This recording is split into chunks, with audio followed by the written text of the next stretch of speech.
Hey, what's up, Good Life? Thanks for joining me for today's 128 moment. Listen to these headlines that have recently come up. Caught on camera, chainsaw road rage. How about this one? Ruthless shopper pepper sprays Black Friday rivals at an LA Walmart. And just today I saw the headline, Disney World descends into chaos as two families brawl in a huge Magic Kingdom fight.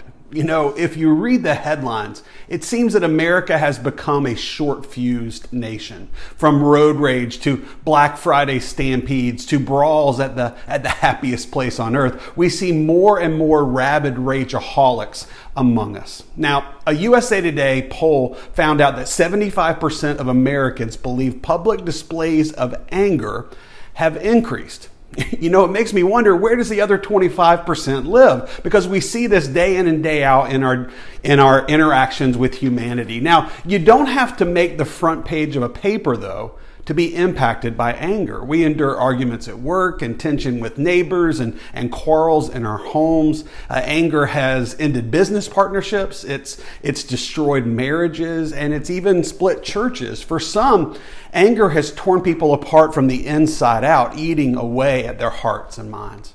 But unless you have the resources to, say, buy a private island, life is going to provide more than enough reasons for us to get angry. But how would Jesus have us act and react in this rage-filled world?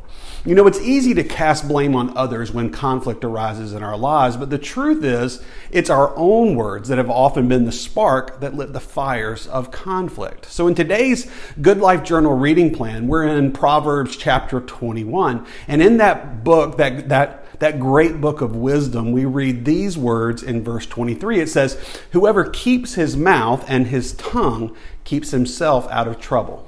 Do you know how many words you'll use today? It's not something we think about very often, not something we typically consider. We are more aware of maybe silence from those people we'd love to hear from, or, maybe the endless chatter of those we wish came with a mute button.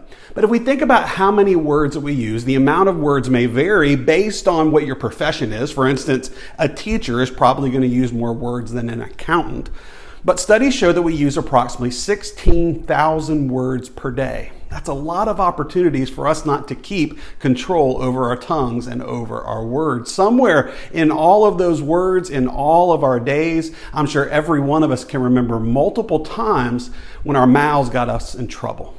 Thankfully, God's not surprised by this struggle. In fact, His Word has a lot to say about how we should use our words. Not only in Proverbs, but in James chapter 3, James, the brother of Jesus, wrote this. He says, "Look at the ships also. They are so large and driven by strong winds, but they're guided by a very small rudder wherever the will of the pilot directs.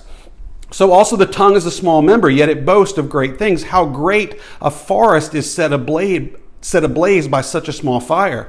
And the tongue is a fire, a world of unrighteousness. The tongue is set among its members, staining the whole body, setting the entire course of life, and set on fire by hell. For every kind of beast and bird, of reptile and sea creature can be tamed. But who has tamed the tongue? It is a restless evil full of deadly poison." Man, God's word does not hold back on the way we use our words and the impact it can have on our lives and the lives of others. So Good Life, today I want us to remember one thing we can do to not only stay out of trouble, but to honor God in our lives. Let's be a people who keep a close watch on the way we use our words, asking whether our words are honoring God and pointing people to Jesus. Now, to do that, we also have to confess that we can't control our tongues on our own. Our words have been the spark that lit the fires of conflict in our lives, and on our own, we're just going to keep on starting fires.